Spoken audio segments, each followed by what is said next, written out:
Those are some freaking pipes, man. What do you think the torque is on those mammer jammers? And do you Loctite them? Oh, what'd I just run over? A piece of wood.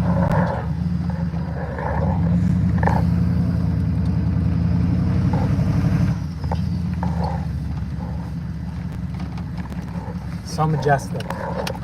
It's good to see my tax dollars being put to good use.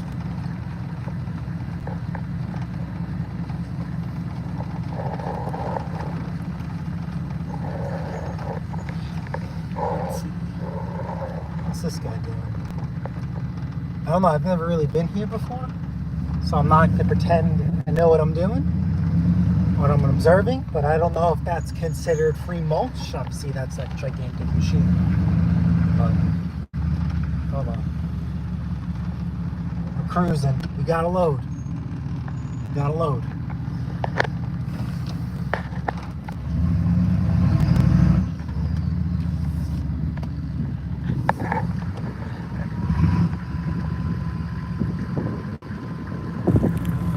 Okay, let me put my safety mitts on, and we'll go into some ranting, to some good chatter.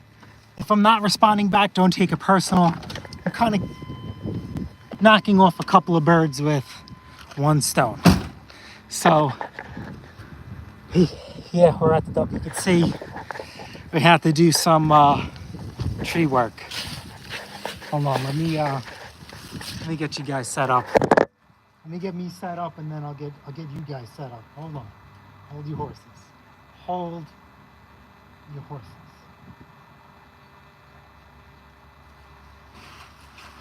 And then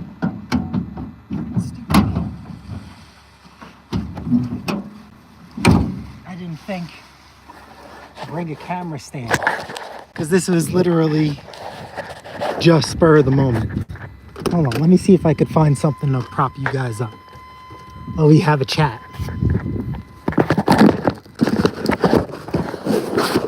All right, orientation is locked. Hold on, all right, I'm gonna set you guys on the back of the truck, and then we could chat. Oh, this is so sketchy. All right, let's see.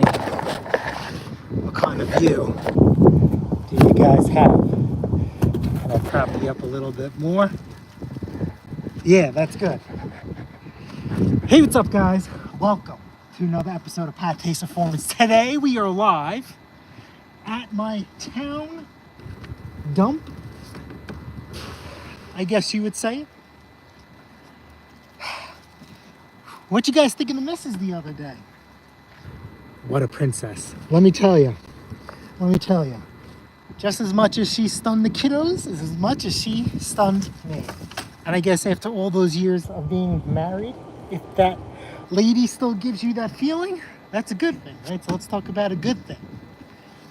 We can talk about a few other good things, but I'm just a little upset or bothered, or even use the word triggered, and maybe some of you guys could relate to me. And this is as a mechanic, as a homeowner, just life in general. I'm tired of hearing the word, it's a big job. It's a big job. It is, I've had enough. I had enough of the word, it's a big job. And then the person either makes some crazy high estimate or explanation, or they just try and make an unrealistic offer expectation because it's a big job. But in reality, if you do your research within reason, you understand or respect that maybe it is a big job or maybe it isn't, and they're making anthills into mountains, whatever that thing is. I'm tired. I just got done with working. So anyway, so let's go on a little bit of a rant. So we'll start with the first big job. So, as you guys know, the missus and I, we've been in our house for 10, 11 years now. When we first bought the house, it needed some work like anything else, especially with the area we live in, the only thing we could afford. I wouldn't say our house is a complete fixer-upper, but we definitely needed to do some work on it. And we did a lot of things to make it our own because I was very grateful for a father who is handy and educated. And, we did things ourselves to save money. So anyway, so long story short, one of the things we didn't do, or one of the things we just didn't tackle, is our electricity. We have a 100 amp service. Now, if you guys know or don't know, we never expected Pate's Performance to be what it is and what it turned into. So lo and behold, the front of our house, including the garage, everything was tied into the same circuit. So let's just say if I was running my compressor and the lights kicked on or something, the whole front of the house would shut off. Or if I was running my electric pressure washer and a few other things got kicked on, it would blow everything into pieces. And you'd have to stop what you were doing, run downstairs, flick the panel and say, hey, don't do anything. Give me 20 minutes, And this past summer, we've gotten to a point where we needed to rectify that situation. Now, playing with power is extremely dangerous, especially when you're talking about house power. Going from 200 amp to 100 amp, because you have to cut power to your house. And there's no breaker between the street and you. It's very dangerous, and I get it. And in our town, it's heavily regulated.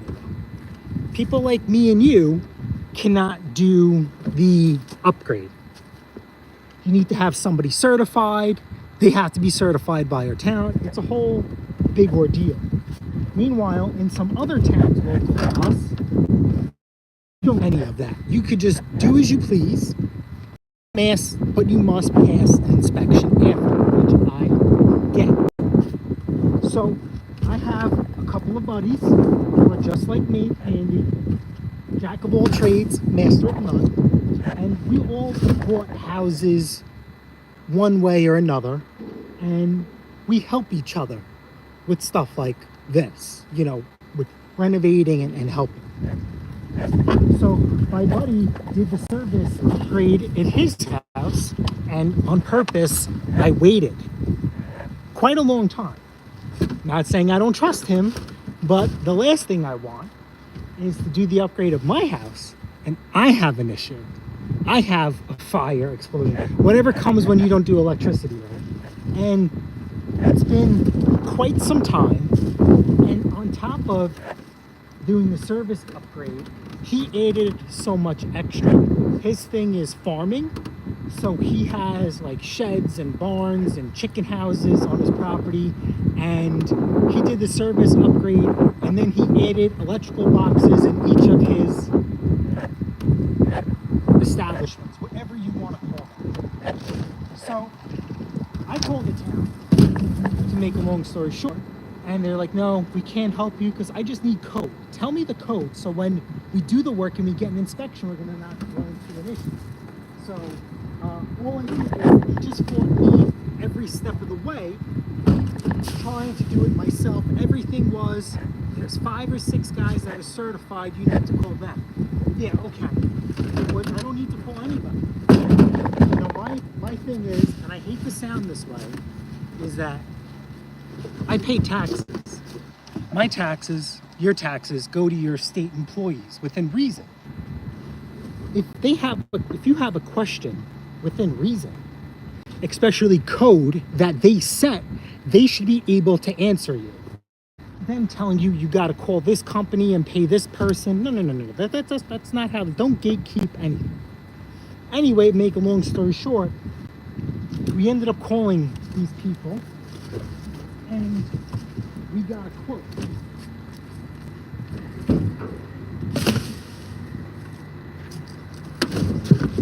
between, I won't say that, but a couple of $1,000s. And when I say a couple, it's not two, and it's not three, and I'll leave it at that. How about this? It's less than 10. Between not 3 and less than 10. And in my mind, I thought it was excessive. And the person who we called used this word that triggered me. Oh, it's a big job. And right off the bat, that just turned me off. You know, you have 3 panels in your house. You know, we got to take it down to 1. We got to go through all the wiring, set everything up, and like all this other nonsense. And out of respect, because, you know, we're the same but different in the sense that, like, blue collar, or I do work, and like when I give somebody an estimate, like I expect them to give me the respect and not cut me off or just ask questions. I didn't ask any questions for this guy. He just said, oh, you know, it's a big deal. You know, we got to do all this stuff. You have a big house. You have 3 boxes. You got to rewire everything and then make it down to 1. And I'm like, man, I watched a ton of these videos on YouTube. And I'm sure YouTube makes things a lot easier. But I just didn't watch one. I watched plenty.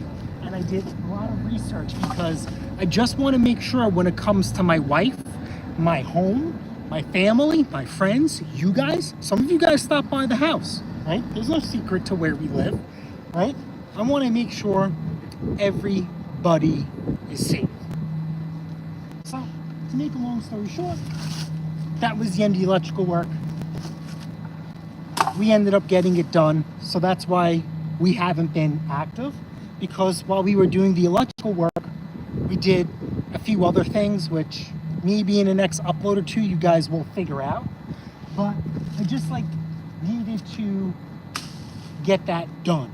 And to be honest with you, just the way things worked out, the schedule got pushed up a week ahead of time. Now, when you have people that are helping you, you really try hard to accommodate them. So when that week got pushed up, you know, the missus, she can accomplish anything. Me too. But the missus, she can accomplish everything. So we literally had everything we almost needed to have the work done. So we got some electrical work done, we did some plumbing, we did some painting, we did some sheetrock, we did fixtures, you know, some reorganization, some ordering. Fine. Let's go to trigger number 2. So we covered the electrical. That's a big job. Next thing, I just got done trying to sell a tractor to somebody. And I'm gonna sit there and say I made a mistake or I screwed up. And that's for you guys to make that judgment. If I made the mistake or screwed up. Can you guys get a better view of this?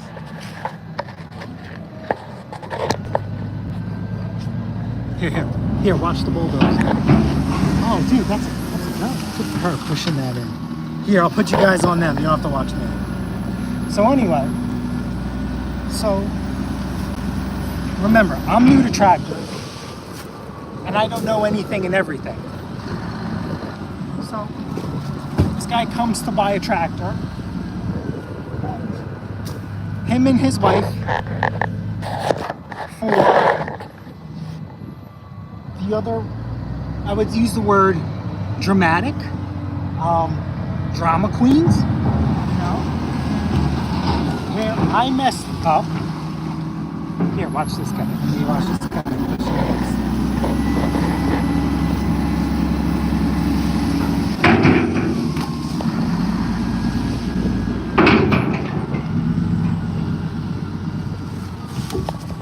So, our driveway, our lawn is flat. So, brakes, and I know this is something I just learned today, weren't really a priority for me, and it's something I really never check. So this guy comes with his wife, and they talk the talk and walk the walk because they know what they're doing. Fantastic. This guy puts his wife on the tractor, tells her to engage the brake, and pushes the tractor. And the tractor doesn't hold. So, of course, in my mind, I'm not saying not so nice things, right? And make a long story short, I have to play stupid because they're playing smart and stupid. So now we're in a battle of chess. I don't tell people that I work on this stuff. You literally flat out have to ask me. And then I will have to say yes. But if you do not ask, you do not get. So he said, oh man, the brakes are shot on this thing. Oh, I don't know about this. Okay, it's fine. I'm not gonna push you to buy something, especially if the brakes aren't working. And I wouldn't feel comfortable selling it to them like that, but I would never tell them that. So I just said, okay, it's no big deal. I'm very sorry about this. Thank you for your time. I says, we did have the tractor service. It's probably something that was missed. People make mistakes, and I'll have it done by the weekend. Would you like me to contact you back after the tractor's fixed? So the guy's like, wait. You don't want to sell it today? And I'm like, the brakes don't work. And, it's a safety issue, so no. And the wife was like, yeah, well, we need the brakes to work because we have a big hill. So I turned around and said, well, not for nothing. Why would you stop going up or down the hill? You should never do that. You watch these videos on YouTube with landscapers, they stop in the middle of a hill and their machine starts sliding. Not that they don't have any brakes, it's just the ground underneath them lets go, and it's a safety issue. You're just supposed to, from what I understand, keep going. So, so I just says, ma'am, I almost don't even feel comfortable selling it to you guys because I don't think you should be stopping on hills. And I says, I pulled out the manual and I says, look at the manual. The manual even says you can't stop on hills. So then the guy's like, no, it needs brakes. I'm familiar with these. It's a really big job. So of course, that's my favorite word. And that really sent me to the moon. But I closed my eyes, said a prayer, and I just says, no, I understand it's a big job. So, the tractor is advertised service. We will contact you when it's done because in theory, it's not serviced anymore. So the guy's like, well, I work on these things all the time. I'll take care of it. Are you negotiable? So I just says, listen, I says, I'm not going to pretend I know what I'm doing because in reality, I don't. But I says, we're talking about, I pointed at Mandingo, and I says, trucks on this, truck brakes on this are complicated but not hard. It's just nuts and bolts. And I said, a car has like a reservoir and a master cylinder. I says, I don't see that on the tractor. So everything has to be mechanical. So I says, before you start replacing anything, wouldn't you start with an adjustment? And he was like, no. You just need to replace the brakes. You don't want to adjust them. It's a safety issue with the hills. We have to replace them. So then I says, I pointed at the yard. I understand your concern, but brakes are never a concern because everything is flat and level. So then that turned into, well, I'm here now. Do you want to sell it? So I said, yeah, you know what, fine, I'll sell it to you, but you're responsible for the brakes. So then he says, well, what's your best price cash in hand today? So I said, I'll be honest with you, I really didn't expect taking anything lower on the tractor, But I understand the brakes. And to be honest with you, I says, I think you're being a little dramatic about the brakes. And I think I'll just take care of it myself. And so then he was like, no, I work on these all the time. You know, I'll take care of it. So then I says, okay, so then pay me the $1,200. But he was like, but it needs brakes. And I says, you're being dramatic over brakes. I says, how much could brakes be on a tractor? And he says, oh, it's a big job again, and the tractor has to come apart. Now, I have never replaced brakes on a tractor. I've only maybe adjusted like 2 or 3 of them. So I played stupid. And I said, really, the whole tractor has to come apart? And I'm like, my whole truck doesn't have to come apart to do brakes. What about a tractor? So I played stupid, and I jumped to the left side first where there isn't a brake. On my experience, the brakes have always been on the right side. So I jumped down, I looked left, and I'm like, man, I don't see anything here. And he was like, oh yeah, it's all the way up in there. Like I said, the whole tractor has to come apart. So then I spot the caliper, and I said, dude, I'm looking at it right here. And I says, this thing doesn't need brakes because I could see the pads. I said, there's like a nut, it needs an adjustment. Just adjust the brakes. He's like, no, it's a big job. You gotta replace them. So I says, listen, you know what? If you're not gonna give me $1,200 for the tractor, I'm not gonna sell it. I'm gonna get it fixed, and I'm gonna call it a day. And he was like, well, you know, I drove all the way out here. You know, I just don't want to make a trip. Meanwhile, he came 15 minutes away. So I says, okay. I says, how about this? I says, I will get the tractor sorted out, and since you made the trip here, I will make the trip to you. Oh, no. It needs brakes. If anybody's gonna touch those brakes, it's gonna be me or nobody else. So, there's that, pal. Adios. Don't let the door hit you in the butt. So, literally, he left with his wife, hopped on good old YouTube just to make sure I was right, found a video 7 years old by Mower Medic 1, how to adjust brakes on any tractor. Now, I didn't watch the whole video because I know how to adjust brakes. I have an idea. I just wanted to make sure. And literally, within less than 5 minutes with adjusting, and the rod was like hanging up a little bit, so just working it, so adjusting the brakes and then working the rod with lube freed up the brakes. So I sent the guy a message, hey man, just want to let you know it's not really as a big job as you make it out to be. I found this excellent educational video on YouTube, and I sent him the link. I had the brakes fixed in less than 5 minutes. When would you like to come back and pick it up? So you can guess what happened to him. He didn't answer. So that's my rant for the day.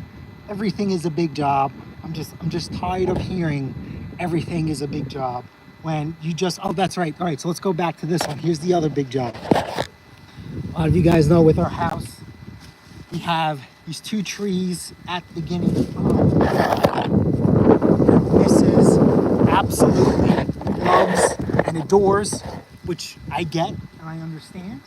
And one of them started to get sick these past few years, and we spent a lot of resources trying to save it because, believe it or not, trees are very, very expensive. And if you want to buy a mature tree, the value goes even up. Now, as you guys know, in our house, you guys see, we live on a pretty busy street. So he says, all right, let's call a tree company to come cut down this tree. Now, obviously, if I have the wood, that means I cut the tree down. Anyway, we call the first guy, which we've been dealing with for a few years, and literally the first words out of his mouth is, I know it's not the biggest tree, but it's going to be a big job. Because you live on a busy road, we have to have extra trucks and extra crew to divert traffic. You know, everybody has to be safe.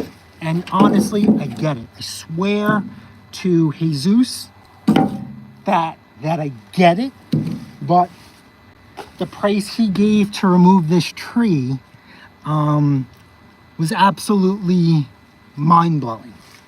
And we've used him in the past and he was reasonable.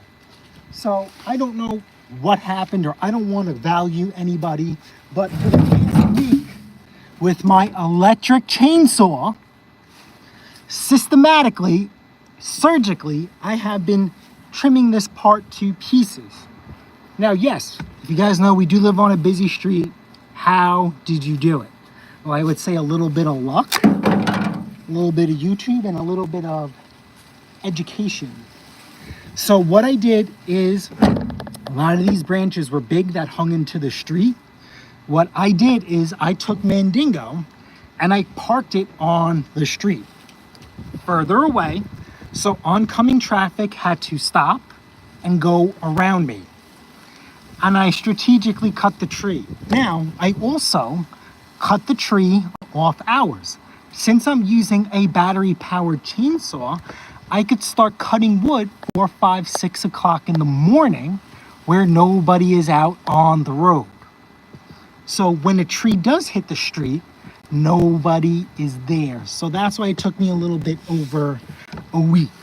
And it literally cost me, besides time, because I'll be honest with you, my chainsaw, my first Cobalt chainsaw from 2018, that we worked really, really hard last year for hours on end, finally started smoking, which is fine. So I went out and I bought another one for like a little bit over $200 with a new battery.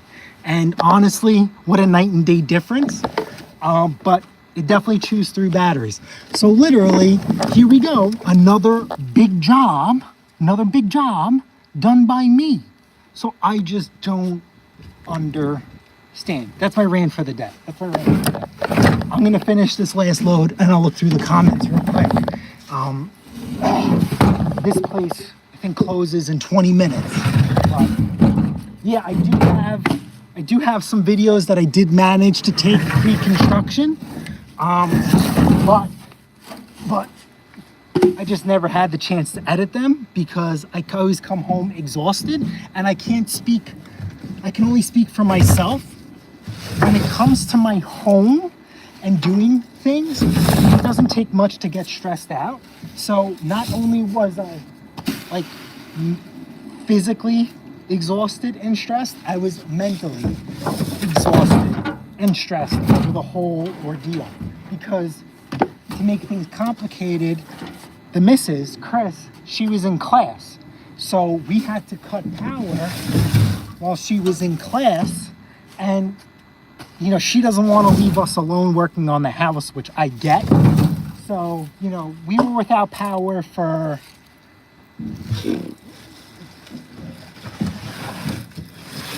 It's hard to say when we cut power, but we cut it in the morning. And I think around 3, 4 o'clock, we turned it back on. I think between 8 or 9 o'clock, and we started working. 6:30, 7 o'clock, some of the guys started showing up, and we made a plan of attack and a list of who needs to do what.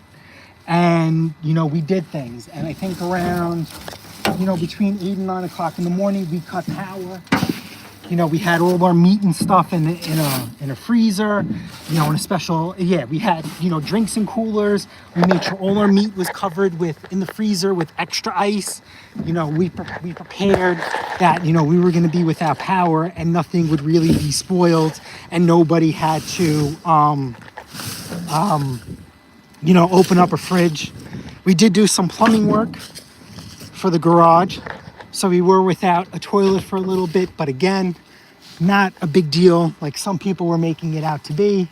For a couple of hours while we were figuring stuff out and plumbing everything, and everything was good to go. Man, half hour rant. Don't you guys love me of a rant? But so here in the comments, do you feel my frustration? Do you understand where I'm coming from? Am I right or am I wrong? I'm literally just venting because I don't know, I feel like some of you guys, you know, are a little bit senior to me respectively. And, you know, you guys have gone through, you know, the same thing. And it just seems to be an age-old thing since we moved here. You know, we're very blessed and we're very fortunate to like live in a nice area. And I think we get taxed on that. That's annoying. Hold on.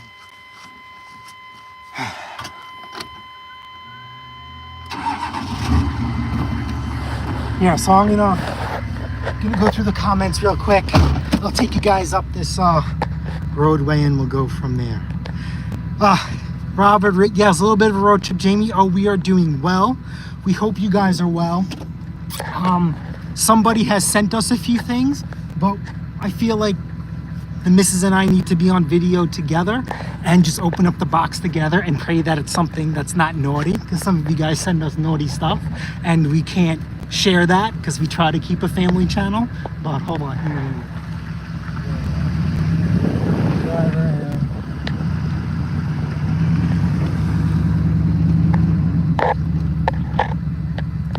I don't want to freak these guys out by going up to it, but that yellow to me seems like a cat yellow. That's cat powered. It has dual air filters. Yeah, so that's just one engine facing this way. One big turbo in the front, and I see another pipe. This thing's probably twin turboed. What a unit. What a unit. And they got another one.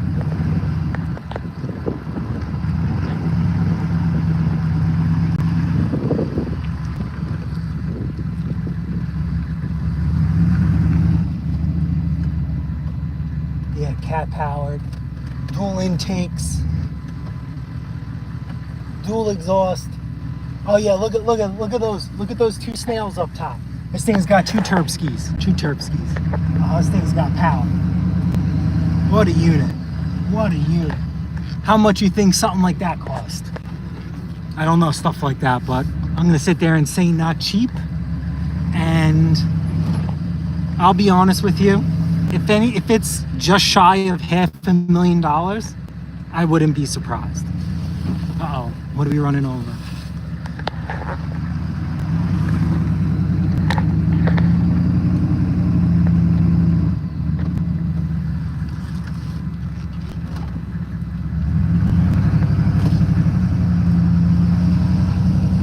Oh, you know what? You think the train horns are gonna echo? Hold on. Nah, no echo. No echo.